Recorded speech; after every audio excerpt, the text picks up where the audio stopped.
Hi, everyone. I hope you're having a fantastic week. I'm actually at the FJ Labs office today and streaming from here. I'll give everyone a few minutes to get settled in, making sure that the stream is working on all the different platforms before I get going. As usual, rules of engagement will be I'll present this week's content, then I'll have a guest come and talk about her experience in terms of validating business ideas, and then I'll keep all questions until the end. You can ask them as they come up. This way, you don't forget your questions, and I'll reserve them and go through them at the end. So let's see if everyone's connecting and if it seems to be working everywhere. Okay, seems to be working everywhere, so we'll get going. Welcome to Playing with Unicorns, episode 10. This week, we're going to be discussing how to validate your startup idea. Make sure that the idea you have will allow you to build a scalable billion-dollar company and a unicorn. Let's get going.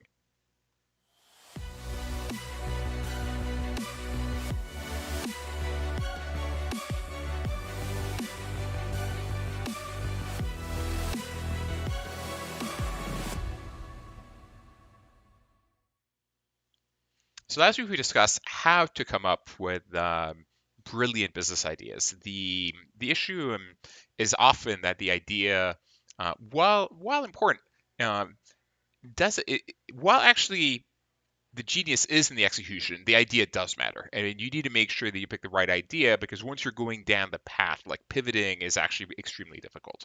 And so before you actually go and do a lot of the things that I discussed in prior episodes, like going to build your MVP, etc., you need to make sure that the idea is worth pursuing. And so we've created a framework for validating ideas. And that framework really involves 6 different steps. So first, you're gonna, you're gonna divide key hypotheses, and then you're gonna test these hypotheses. And these key hypotheses, there's 6 of them that you actually want to be validating. So one is the market big enough to support a billion-dollar company? Um, there's nothing wrong with necessarily small companies or small markets, but ultimately here our objective is to build these billion-dollar companies that can change the fate of humanity, hopefully. And so making sure that you're going after a large enough market matters. And I'll talk about how you value that. Number 2, how competitive is the market? Is it a red ocean or a blue ocean? Or are there large competitors facing you? And if so, is it still worth pursuing because perhaps you have a different approach, the market is not winner take all? Or should you move away to another category? And then thinking through, are there barriers to entry? Now, I actually don't look for barriers to entry when I launch the company, especially if you build a marketplace business, there are no barriers to entry at launch. But actually, the execution of it leads to network effects that become a barrier to entry as you get scale. But at the beginning, you don't necessarily need them, but you need to think through what they will be in the future and what are the moats that will prevent others from coming and competing with you.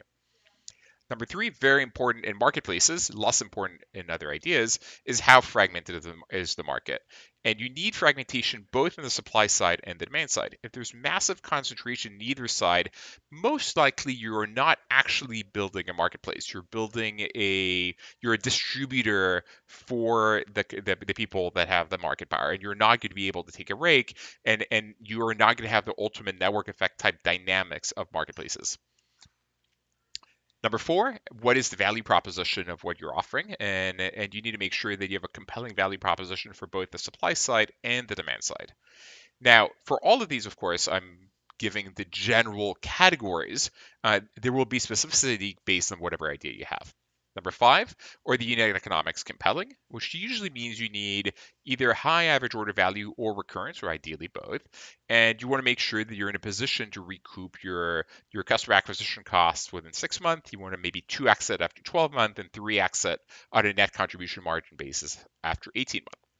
And then do you have scalable customer acquisition? Because even if you have product market fit, if the product is profitable and at a unit level, can you build a large business out of it because you found a way to acquire a lot of customers?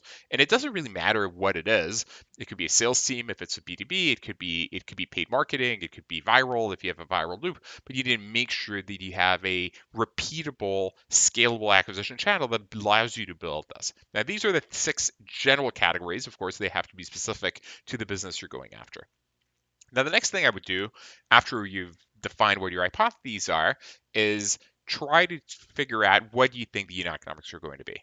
And so look at, what your average order value is, what the take rate is, what your COGS or cost of goods sold for the categories or shipping, packaging, billing, etc. Then you get your contribution margin one. Then you remove the remaining costs and you get your contribution margin two. Actually, payments are there. And you can either compare it to your customer acquisition cost or then decrease it and go to contribution margin three. So I would take I call it build a straw man of what you think the unit economics are going to be. You can typically find out what the average order value in the industry is, get a sense of what your cost of goods sold are going to be. These are reasonably easy to get to. And by the way, you should expect to be in line with the industry averages and not beyond them. Otherwise, they're not necessarily going to be particularly believable. So once you have your hypotheses and you have your Strawman unit economics, you need to go out and test it. Now, there are two ways that you test the hypotheses. One is you get secondary research, which means research that has already been conducted by others, that is readily available, that you can access, and that could be U.S. Industry reports, it could be K1s or S1s, it could be open APIs. Or primary research, which is research you need to do yourself. And obviously that one takes longer because you actually need maybe create a scraping engine to scrape and get the data or hire someone to do it. You need to do marketing tasks or landing page analysis. But both or a component of both of these are going to be required. And what you use secondary research for is somewhat different from what you use primary research for. And I'll cover that briefly. So first of all, secondary research, there are a number of things you could look for that are readily available. There's a lot of macro level information provided by the US government on how big different categories are. And that gives you the total addressable market size in various categories. And there's a IBIS, Statista, Nielsen. There's a lot of sources. Number two is you're evaluating things like competition. You can go to places like Crunchbase, where you can see who got funded, by how much, et cetera. Plus, of course, the other sources like TechCrunch, PitchBook, et cetera. And then for given verticals, you have industry publications, whether paid or not, and you can go to like Reddit or Twitter and see what people's perspectives are. And then specifically, you have access to different APIs. But basically, there's a fair amount of secondary research, and usually this is where you start. This will allow you top level to figure out total addressable market size, average order value, fragmentation. Most of these things can be figured out through secondary market research. Then there are three categories of primary research you want to do. One is customer discovery, so conversations, interviews, surveys with potential customers, mostly to test things like value proposition, but maybe even understanding what the way the supply chain works, the way different elements of the business are. Number two is marketing or sales tests, and they could be consumer facing, and they could be landing page analysis or customer acquisition cost analysis, or they can be sample sales conversations with B2B clients. And number three is data collection that you need to do on your own to supplement the secondary research that's out there, and that's hiring people on Upwork to do the research. So as you're doing customer discovery, we thought through, okay, what would be, and it's not necessarily statistically significant, but maybe a sufficient minimum number of people that you need to talk to validate your value proposition. We came up with around 30 as a low starting point for understanding both the supply and the demand and getting a sense of their perspective on your idea.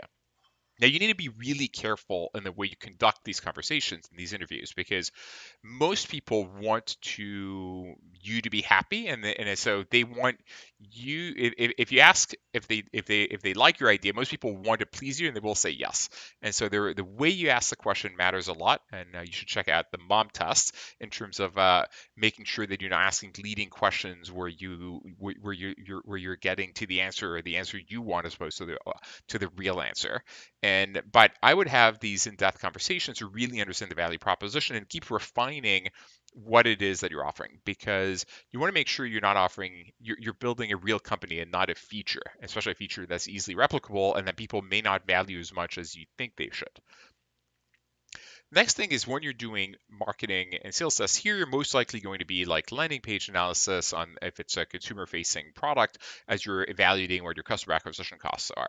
Now you're going to be doing a lot of still assumptions in there, because even if you figure out what the customer acquisition cost is and they sign up to a landing page, you still need to think through what the conversion rate after that is going to be, and compare and try to get a sense of how deep the customer acquisition channels are. But nonetheless, it still gives you a pretty good sense before you pull the trigger whether or not this works. Where it's harder probably is on the B2B side where you're doing a sales conversation. And it's harder because the sales cycles there are rather long, and so you really need to think through about the nuance of what people are telling you. Do you think they will actually convert in terms of becoming customers if you actually launch the product? And so I would be way more careful about understanding exactly people's perspectives and willingness to pay in a B2B setting before pulling the trigger. Because people saying, oh yeah, sure, why not, is very different from, okay, this is the RFP process. This is how you get in.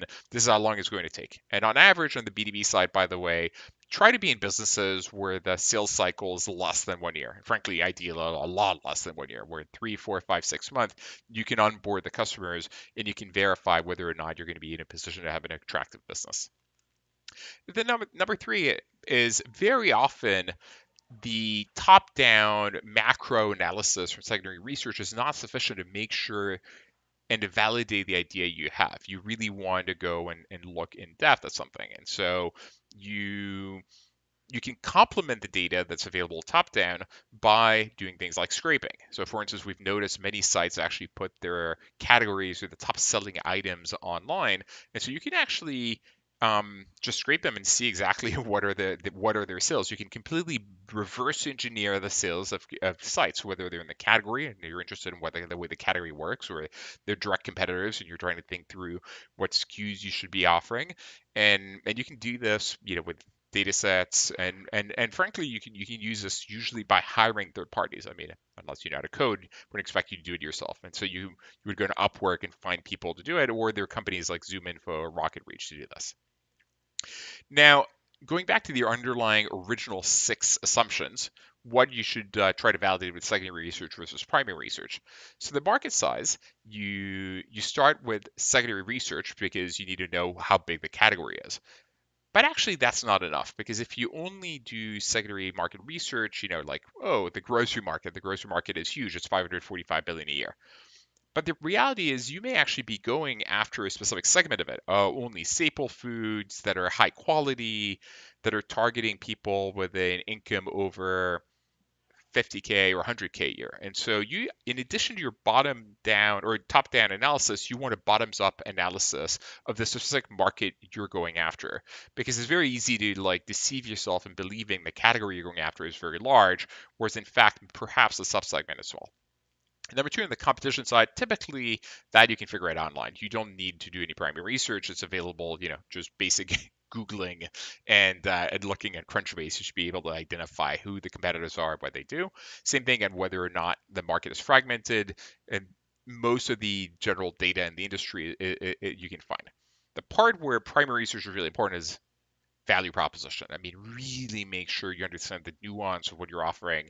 Who does it benefit the most, the supply or the demand, or both ideally? And what is it that they value in what you're offering? And keep refining your value proposition based on these conversations. And I really would recommend dozens of conversations to make sure, as you keep refining your thesis, to make sure that what you're offering is exactly what they want. Unit economic, I mean, what the business model could or should be. That could be secondary research, is what the market bears. What the average order value is secondary research. But then understanding the actual unit economics of what are the CPCs, what do you think the estimated CACs are, is usually primary research.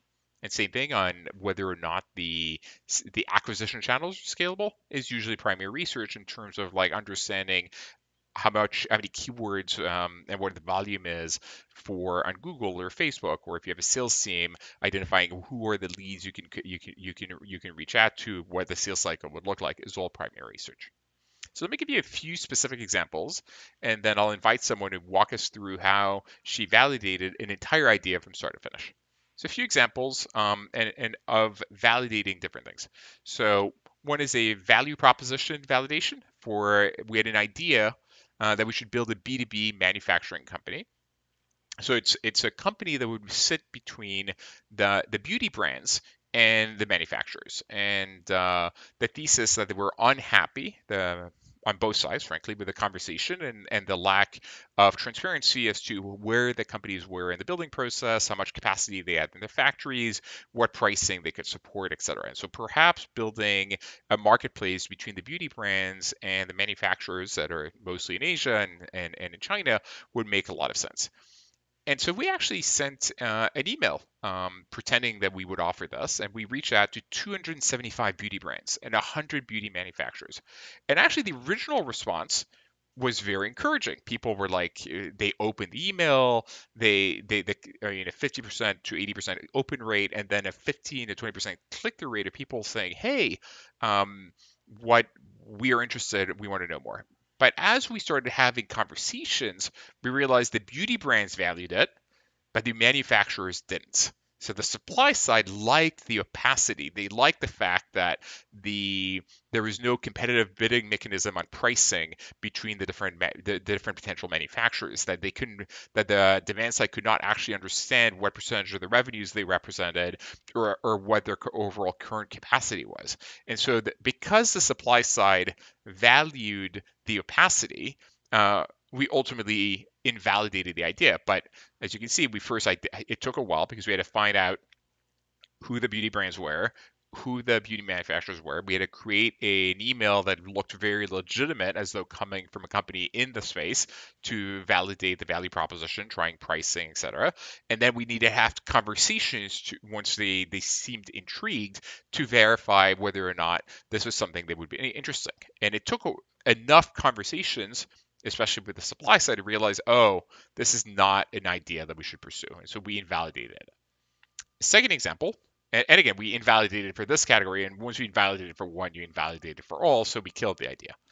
Uh, Next example is Seafarer. It's a marketplace that we considered launching this summer, in which is a marketplace for seafarers. So the temporary staff that cruise um, oil tankers and the different ships that are basically managing the supply chains of the world economy. And so we wanted to make sure, can we make the economics work? Of course, we tested everything, but one of the things we wanted to test is testing the unit economics. And so what we tried here is we made a thesis that we could actually make that we can make the business work. Now, from a top level perspective, the category is absolutely huge, but the fact the category is huge, is like 20 billion a year, doesn't actually mean you can necessarily build a viable business. And so we wanted to know, okay, is how many ships do we think we can sign to get to an interesting business, and what would it look like? So we did a bunch of landing page analysis. So we targeted ads in the Philippines, where a lot of the supply and the seafarers are, and we realized we could buy the ads at like 1 cent a click, 2 cents a click, and our cost to acquire a seafarer on the supply side was like below a dollar. So that seemed to be pretty compelling. Then a combination of looking at what are the averages in the industry, how much are these seamen being paid, what the take rate of the competing agencies in the industry is, and what we think the variable cost structure would be like. And so we actually built it out, a combination of top down, meaning this is what the industry charges and bears, and this is what we think we can get our customer acquisition costs down to. And then we refined it after a few weeks as we looked what it would look like at scale, how we could decrease or increase different costs. And once we refined it, we realized, okay, if we can get to a rather low number of 1,000 ships, we can build a 500 million GMV business, and that's 2% of the market. So with 2% of the market, you can build a 500 million GMV business with about a $25 million contribution margin. That could be a multi-billion dollar company. And so we validated that the unit economics were valid here, and we said, okay, let's keep looking. Now, of course, ultimately we had to validate everything from market size, competition, fragmentation, to value proposition and acquisition. But this is one case where we did, and we pulled the trigger. So now I'm going to invite one of our intrepreneurs in residence, Vivian, who's actually has been going through this for a lot of ideas, and she's going to walk us through one of the ideas she validated. But before you get started, Vivian, why don't you introduce yourself? Wait, I am not hearing you. I was muted. Okay, Classic. perfect. All right. So, as Fabrice mentioned, my name is Vivian Graves. I currently work at FJ Labs as an entrepreneur in residence. In terms of my personal background, though, I grew up living between various countries in Latin America. And at that time, one of the only examples I had of a big tech company that I saw and admired as a kid was actually seeing ads on TV for what was then the eBay of Latin America called Derremate.com. Life has a very funny way of coming full circle because that company, I didn't know it at the time, but was actually co founded by Fabrice and his partner at FJ Labs, Jose Marine. Fast forward years later, professionally, I started my career at JP Morgan, where I wrote and published research on the fixed income and currencies markets globally. But I always thought back to the remate and the amazing large scale impact that tech can have on society. And I knew that eventually I wanted to start my own company. So I decided to leave finance. I joined what was at that point a seed stage startup in New York called Care of, a totally amazing team, before pursuing my MBA at MIT. At this point, I've worked at FJ Labs now for 2 years in a variety of different roles. First, operating at an amazing prop tech company that was incubated at FJ Labs called Properly in Canada, as well as investing alongside the team here on the investment team before finally turning my attention to be an EIR full time. So let's see. So, okay. So Fabrice, do you have anything else to add or should I No, turn over to the I idea? think that's I'll ask a few questions at the end, like, hey, how many ideas have you validated, whether you're getting close, etc. But for now, Perfect. yeah, go for it. Okay. So I'll start with the idea. And then I'll jump into how I went into actually validating it. So, first, what is the idea? Fabrice has touched on how there's so many different ways to come up with ideas in a previous session. But for me, it always starts with passion and thinking about what industries do I have a deep personal connection to. For context on the idea that I'm going to dig into, in 2018, I got a puppy. And of course, I was immediately obsessed with her. And that's when I really started looking into the pet industry. The industry is totally massive in the US at almost 100 billion. But when you look a little bit closer at what people are spending on, a huge portion of that actually goes to veterinary expenses. So I started doing a bit of digging alongside another EIR at the fund, and we found that by far the biggest part of a vet clinic's cost structure actually goes to labor. So we thought, can we build a labor marketplace for the vet industry that connects veterinarians with work at clinics and hospitals? So I'll turn it over to the next slide. I'd spent a long time previously researching what makes a labor marketplace work. And it's actually a space that FJ has very deep expertise in. They actually incubated a blue collar labor marketplace a few years ago. So, on the surface, when I looked at all those criteria, the vet industry checked off a lot of key boxes. So, the TAM just for the labor was 16 to 18 billion. There's a massive supply shortage across the US with more jobs than there are available talent. Temp and part time work is very common, so what's known as gig work by some people. And at the same time, talent can be vetted and standardized since these are certified jobs that require some degree or certificate. In addition, the demand side is already used to paying a premium for temporary labor, and competition is old school. So, on the surface, this all checked the boxes. So, now that I had the idea, I needed to figure out what needs to be true for this to work. So, I outlined the following 9 criteria, which are really a more broken down version of the key criteria that Fabrice outlined earlier, and started with what could we tackle most easily first. So in this case, it was, is there a clear value prop on both the demand and supply sides? In other words, what we started doing was pain point hunting, first and formally by casually talking to veterinarians and clinic owners, and also doing one of my favorite research methods, which is joining Facebook groups. So on Facebook, there's a huge number of different interest groups, either by profession or by interest or career or anything you can imagine. So what we did actually was we posed as vets on Facebook, joined a bunch of these Facebook groups to see what they were talking about, what pain points they were having. So here are just some snippets that I've included just as examples of the conversations we saw. But it was very clear right away that there was a huge pain point for hiring veterinary labor. Of course, getting just a few examples like this is only anecdotal. What counts is having a large enough sample size or an N that is saying the same thing. So we needed to talk to both the supply side and the demand side, so the clinic owners and the actual veterinarians, the employees, to validate this. So now it's not like you're going to publish a scientific journal, so you don't need to go crazy talking to hundreds of people, but you do need to find a quick and scalable way to talk to what I would say is 15 to 20 people, at least on each side. So, what was our process? What we did was first, we hired an Upworker to scrape and compile a database of over 1,000 vet clinics, so their contact data. Two, we used a tool like Mail Merge to send out over 600 emails at once. So you should definitely not be sending out 600 emails manually. You send one email and it gets filtered out and customized for 600 different people.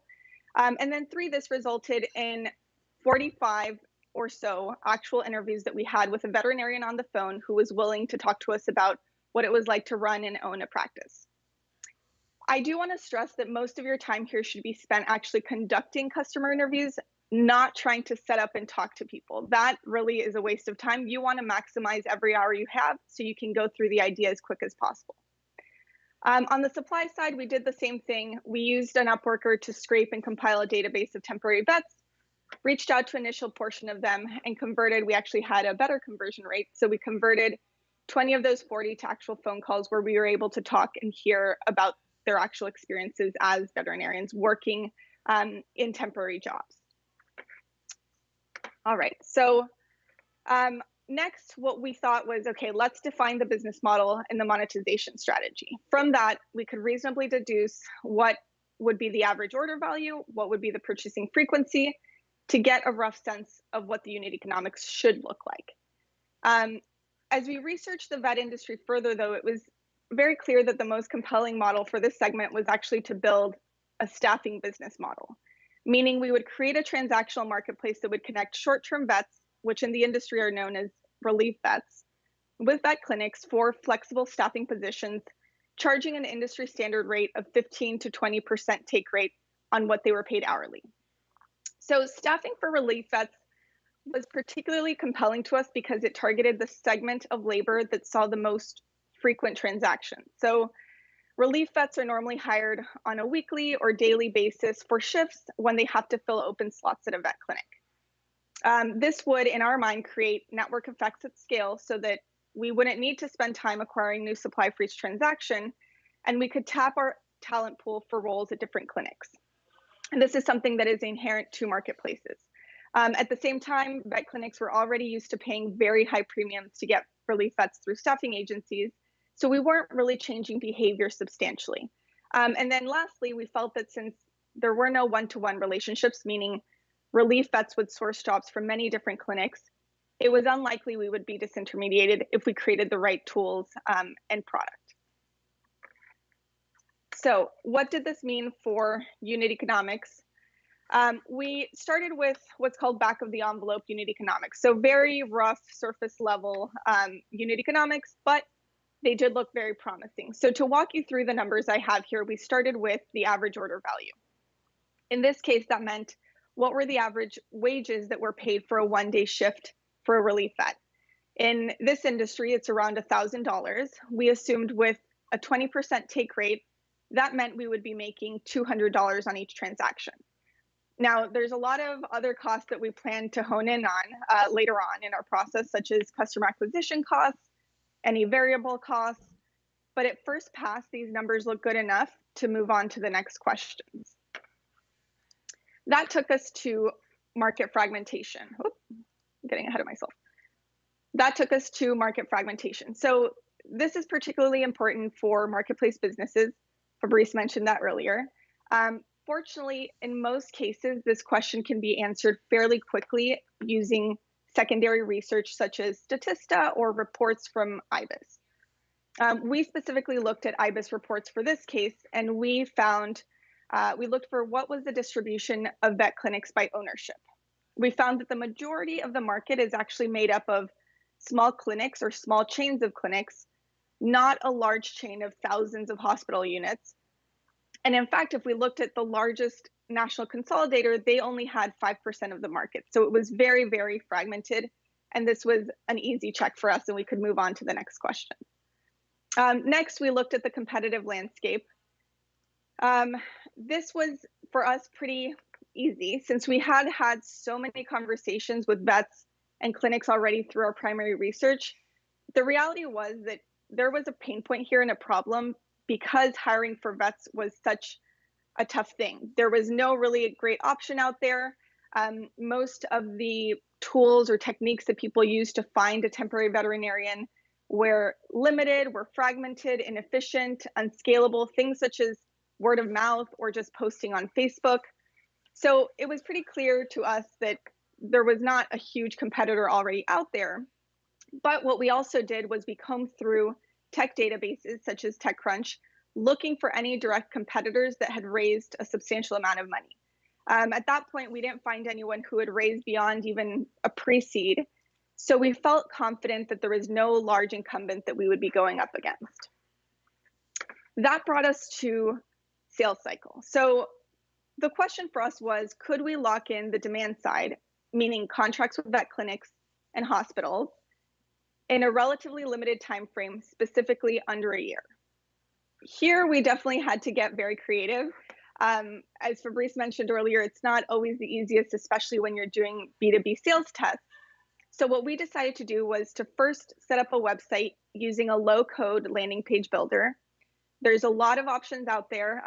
Specifically, I like to use landin.co since you can get a professional-looking landing page up and running within a day.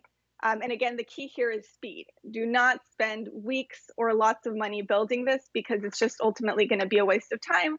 And there's a lot of different options out there that can make this pretty quick and scalable. So we did this actually for two different reasons. So one, we wanted to give the impression that we were an up and running business, a legitimate business. And two, we wanted to, sorry, I'm having a technical issue here. Okay, we wanted to give the impression that we were an up and running business. And two, we would be able to then later use this landing page to test the supply side and to test CAC through digital marketing if it actually got to that. So it was something we could do to test now and also for future use. So next we set up a sales test. What we did is we created a sales script and we basically put together a full sales plan. We leveraged the thousands of vet clinic contacts that we had scraped earlier. We reached out to first 150 contacts via a drip campaign of 5 emails. Again, this was automated using mail merge tools. We did not write 150 emails times 5. And that was mixed in with some phone calls to just the high potential leads, as well as some LinkedIn outreach.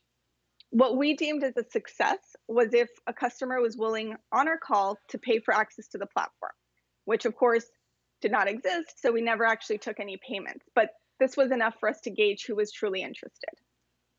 Then we compared that to the typical sales stats that you can expect from a cold outbound process. So we found this just from research online, public research available. And we found that our conversion rate of around 5% was pretty in line with the industry standard. We'd only taken about 2 weeks to go from start to finish and close these leads. And we assumed that with a real sales team, we would be able to scale this process much better and potentially improve the conversion. So obviously, I don't have experience in sales. Someone who is well-versed, very experienced, would probably be able to do this much better than we did. So then we moved on to the next category, given this check the surface level box. That brought us to competitive moat or differentiation. This I'll only touch on briefly since we didn't actually do any testing, but given all of our prior research, our hypothesis was that we could create a moat by building liquidity on a city-by-city basis. So this is very key for local service marketplaces. From there, we assumed that we would be able to provide tools and features to prevent any disintermediation or off-platforming. That brought us to TAM, or total addressable market. The question is TAM big enough, assuming that you take a small share of the pie with a relatively small take rate? Now, this is a criteria that should be your starting point. And in fact, it was our starting point. We had found that veterinary labor was around 16 to 18 billion market initially. That being said, though, this is total wages paid out to vet clinic staff over the course of a whole year, not the revenue that we would make. So as a marketplace, we would only make a percentage of what we estimated the GMV to be. So the total transactions going on the marketplace. I've included here a breakdown of each role within a vet clinic by turnover, frequency, number of employees, and salary. And as you can see, what we were really optimizing for when we picked these temporary or relief vets was for all these three functions.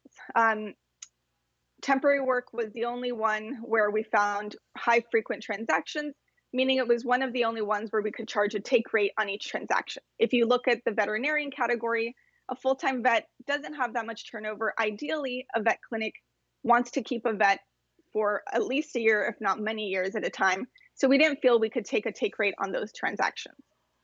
Now, there's no published data available at this point on the size of this temporary or relief vet market. So we had to get creative again and make various assumptions. But this was helpful for us to get an approximation of what was the general TAM that we could assume. So I'll walk you guys through how we thought through the numbers. First, we outlined what are the total number of vet clinics out there. There's 30,000 vet clinics in the US. How many vet clinics were within our target size, right? So the smaller chains or the single unit veterinarian clinics. That was around 74% of the market that either use weekly or every month hired relief vets. So that brought it down to 22,000. What was the average frequency of usage that they would hire relief vets? We found on average and conservatively 3 times per month. And so we just to, and sorry to interrupt, so total vet clinics, you probably got, Yeah. you got that from IBIS data? Yes, so we got it from IBIS data. Statista, I'm sure, would probably have it as well. And the breakdown of like, okay, you're going after the long tail or the ones that don't have many units, you also got that from IBIS, I take it. Yes. And so IBIS is actually a wonderful resource, and for industries such as the vet industry, we got so much of our data from that. And the frequency of usage, was that based on conversations or was that also public? Yeah, so that's a good question. That was not public. A lot of this information we had to just garner from our primary research, which were the conversations we had with vet clinic owners or veterinarians themselves. So we went more conservative with our estimates, but this was generally what we heard across the board. So we kept hearing the same things. We assumed this should be the right number to judge. Okay. Cool. So from that, we assumed that the total jobs per month were around 67,000. We were assuming that a vet does around 10 jobs per month with us. We would need about 7,000 relief vets or temporary vets to fill this demand. In total, what that meant was around 800,000 jobs per year that needed to be filled. Again, going back to the rough unit economics that we did, the AOV for one shift, for one day shift, was $1,000. If we took 20%, the revenue and again, the would be AOV you got from conversations with how much they were paying and how much it was costing them to have a shift for a day. Okay. So we got that from conversations both with the vets that were hiring, the vet clinics, as well as the vets that were working. But we also reached out to a lot of the current industry staffing agencies to get a sense of how much they were charging. So that would be the higher end of what we could reasonably charge. So that took us to $200 for a one-day shift. You put that all together, what was the total amount of transactions that we reasonably believe that were going on in the market, or the GMV? That's 800 million. So not even hitting the 1 billion mark. If we were taking the 20% take rate, that meant that our total revenue that we could estimate was around 160 million. That's far smaller than, the initial 16 to 18 billion that we had looked at when we looked at the market on a surface level. And by the way, that's if you capture 100% of the market. Exactly. So our conclusion was TAM is not big enough. But I think it's important to think about when small TAM can be a good thing, because I don't think in every scenario this will kill your idea or means you should walk away. There's two cases in which small TAM can be a good thing. This is something that Fabrice has also talked about before, inherent to marketplaces. So one is if you can increase the size of the pie. So do you reasonably believe that with your solution, you'll be able to grow the market either by unlocking dormant demand and or supply? Some examples of this are, for example, Rent the Runway. The rental industry of renting clothing didn't really exist and wasn't a multiple billion-dollar market until they came in and created a new solution and essentially created the market. Also goes another example, one of my favorites is StockX. The market, many people said, oh, you can't create a marketplace just for selling used high-end sneakers. In fact, by creating an amazing solution like they did, they were able to grow the market even further than what was currently going on. The second Actually, probably Airbnb too, because in a way, what Airbnb, at least as it was started originally, was happening on Mhm. Craigslist before Airbnb in terms of like, Totally. it's just that the experience was horrible because there was no payment, there was no reviews, there was Yeah. no in the calendar, and I think it was sub a Mhm. billion a year in GMV, and so it would have looked Totally. on the outside like a small market, and now it's tens of Mhm. billions because the solution really grew the market. Exactly. So definitely that to the point, you shouldn't just be scared away by a small TAM. It's important to think through it properly.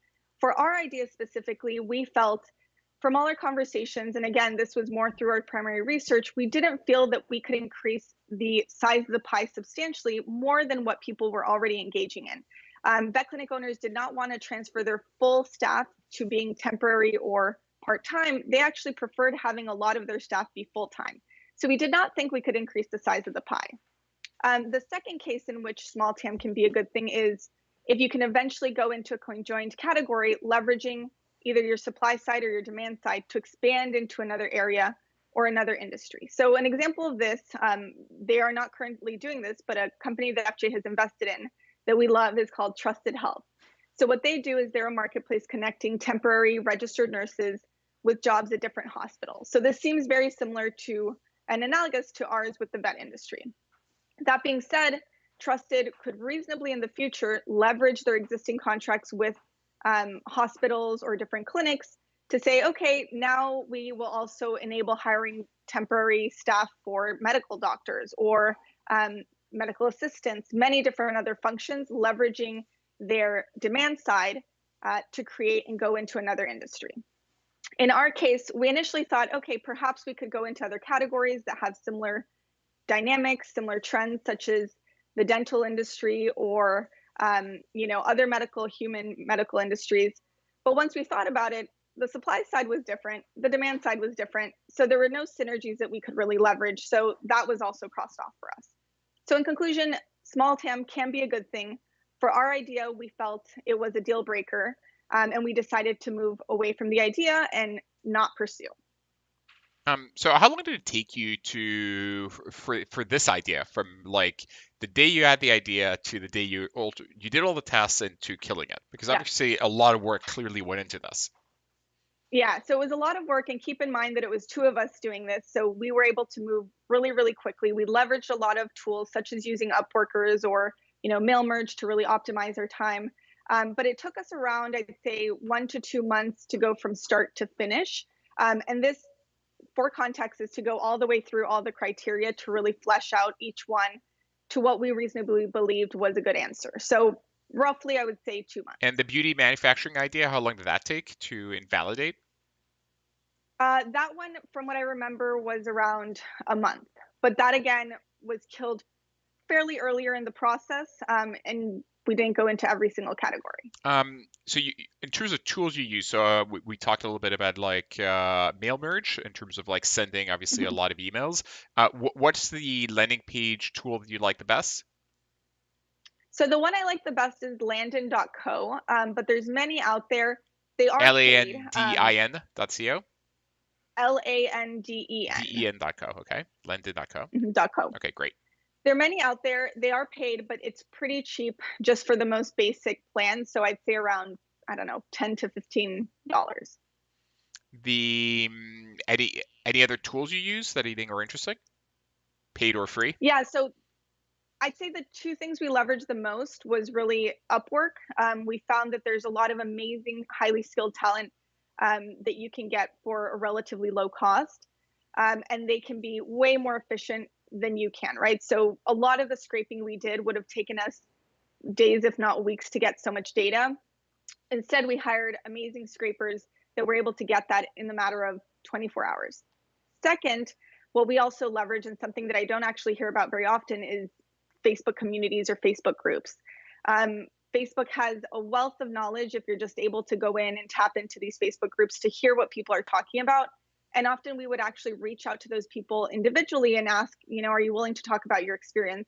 Um, People are more kind than you might believe, and most people are actually pretty willing to talk about their experiences and just tell you about what their life is like. Yeah, no, people definitely love to talk about themselves, and so you can get even frankly competitors to tell you what they're doing and their entire life story. And I see Yeah. Vincent is suggesting that London just renamed themselves umso.com. Thanks, Vincent. Oh, breaking news from Breaking Vincent. news, exactly. Um, Salome wants to know if you can't grow the TAM and if you can't go in conjoint categories, what do you think is the minimum acceptable TAM? I'll let you take this one, Fabrice, given your experience. Yeah, I spent a fair amount of time thinking about this. I mean, ultimately, you want to build a $1 billion company. So, what would a $1 billion company look like? If you're a B2B SaaS company, you need probably about 100 million in revenues, I'd say, given that you have a like 95% gross margin. And obviously, you're not going to capture the entire market. So I'd say in the software market, it could be somewhat smaller TAMs, but I'd probably go for like $1 billion market for the software. In the marketplace space, if you want to create a $1 billion company, you probably need, if you have a 20% take rate, yeah, probably a billion in GMV, where you make 200 million net revenues and 150 million in margin out of that. And so you probably need on the low end, probably 5 billion, and that's on the low end. I mean, we looked at and most of the companies we've gone after that are at 5 billion in markets have usually had an opportunity to increase the market size. So we look at Rebag. The secondary market for handbags is rather small. It was probably in the $4 or $5 billion range, but we got comfortable with it because we're like, well, a lot of the reason it doesn't exist if you're afraid of buying fakes on eBay. But if you actually remove that fear of them being fake, perhaps you can increase the market. And so we actually looked at the primary market, and then we looked at the entire inventory of handbags out in the market. We realized, wow, every year if there's 5 billion of handbags sold, even though the secondary market was hundreds of millions, it was tiny. The primary market is like about 5 billion, but if you look at the value of all the inventory out there, it's probably like 50 billion or 100 billion. Even though the market looks like it's only a couple hundred million for used backs, do we think we can tap into that? And the answer was yes. So of course that was a market expansion play. But I'd say if you can't grow the market, probably 5 billion when it's products or services. On the low end, maybe 10 billion to be safer, and maybe a billion on the software side. Uh, Agreed. Brandon is asking, can we elaborate on the on what's how do you analyze market fragmentation? Yeah, so it really depends on obviously the industry you're looking into and what the idea is. For us, market fragmentation meant we didn't want to find out or see that on the supply side and the demand side there was a huge player that was really taking up all of the market, right? So to use a specific example with the veterinary industry, if we had found that, for example, Banfield, which is a chain of vet clinics and vet hospitals, if they owned, let's say, 80% of the market, you could reasonably assume that they would be able to create their own solution in order to interface with all of these relief vets. For example, they could have a database of all the relief vets and just reach out to them directly. What made it particularly compelling was because it was so fragmented, there's so many clinics out there trying to interact with so many different individual relief vets. They really needed an intermediary to facilitate and enable this transaction. So we would actually be adding a lot of value by helping them interact and helping them manage this relationship. Now, if you have just one single player on one side interacting with various other supply side players, then it becomes a different equation. And, sometimes they can manage it themselves. So for a marketplace to really take hold, you need to be actually creating value and really helping facilitate these transactions. And that often happens and works most frequently when both sides have a lot of fragmentation. And as a follow-up question, what is our definition of vertical versus category versus segment? I guess it's kind of semantics. Yeah, I guess a vertical, I think yeah, they're interchangeable. interchangeable. Exactly, a vertical is a category, is a segment. And so, are there top-down databases that lay out the different verticals, the categories, or and I guess and who the competitors are? So I think to answer your question, Branko, that I think the top-down databases we kind of mentioned is IBIS and Statista, Mhm. and they're great. Now for the competition, though, they're not presented there. It's really macro data. Those you find by doing Google research and frankly, if it's tech Crunchbase and TechCrunch and seeing who got funded. Well, TechCrunch will tell you who exists in the category, and then Crunchbase will tell you how much funding they got and from whom.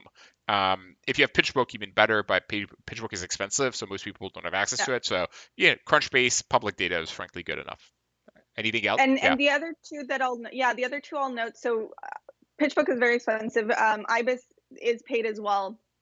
In terms of the free solutions that are out there, there's actually a lot of public government data, either on the census website or the Bureau of Labor Statistics, the BLS, that does actually provide a lot of high level, top down research on what are all the different industries that make up the US economy. What does it look like broken down? How big are these segments? How many people working within each one? How much are they making? So, depending on what you need it for, that can actually be a really great starting point. The only thing that I'll caution you is sometimes it can be so high level that you can get kind of lost in the weeds of what you're looking at. So oftentimes, if you know of a specific pain point and you can start bottoms up there, looking at how big that industry is, that maybe can be a better starting point instead of just going and trying to filter through, basically boiling the ocean of data. David is asking, so he's fighting against the old traditional sports voucher providers. It was a great idea 40 years ago. How does he evaluate whether or not it's still profitable and scalable today and in the future? How would you go about it? I have to admit, I don't know what the sports vouchers are because I don't really follow that industry. Fabrice, do you know? I don't either. But frankly, again, taking a step back, and a Yeah. lot of the tools and the processes that we described today are applicable, right? So how big the Yeah. industry is industry data, whether or not the unit economics work, and you have scalable acquisition channels, landing page analysis, density analysis on Google and Facebook, looking at the CPAs versus what the average order industry would be, and seeing if the economics work, and verifying that your value proposition. So I don't know what a sports voucher is specifically, but the process, frankly, is the same kind of regardless of the Yeah. idea. Yeah, and the way that I always like to start is just it can seem a little daunting to just tackle this huge idea and really try to validate everything. And a lot of people will say, like, oh, but this isn't going to work. That's not going to work. I think the easiest thing to do is just write down what are the key criteria for your specific idea to work, and then try to figure out what are the ones I can tackle most easily and most quickly, and go just one step at a time in bite sized pieces, not try to tackle everything as a whole because you'll get overwhelmed. So is that what I use for Zingy and for OLX? So the answer is no to the first, yes to the second. So for Zingy, I in a way had come after the failure of my first startup, where I'd gone from hero to zero overnight as the bubble burst, but I wanted to be a tech entrepreneur, and I was willing to compromise on many of the criteria in order to be a tech entrepreneur. And in fact, I thought there was no way people were going to be building billion-dollar companies in the future. The internet was dead. It's not going to be this big thing. And as a result, my only criteria, frankly, was can I build a profitable business with very limited capital in a time where no capital was available, and everything else was irrelevant. The and I'd seen this idea work elsewhere. I validated I could do it in the U.S. and I went and executed it. But the objective was not building a billion-dollar company.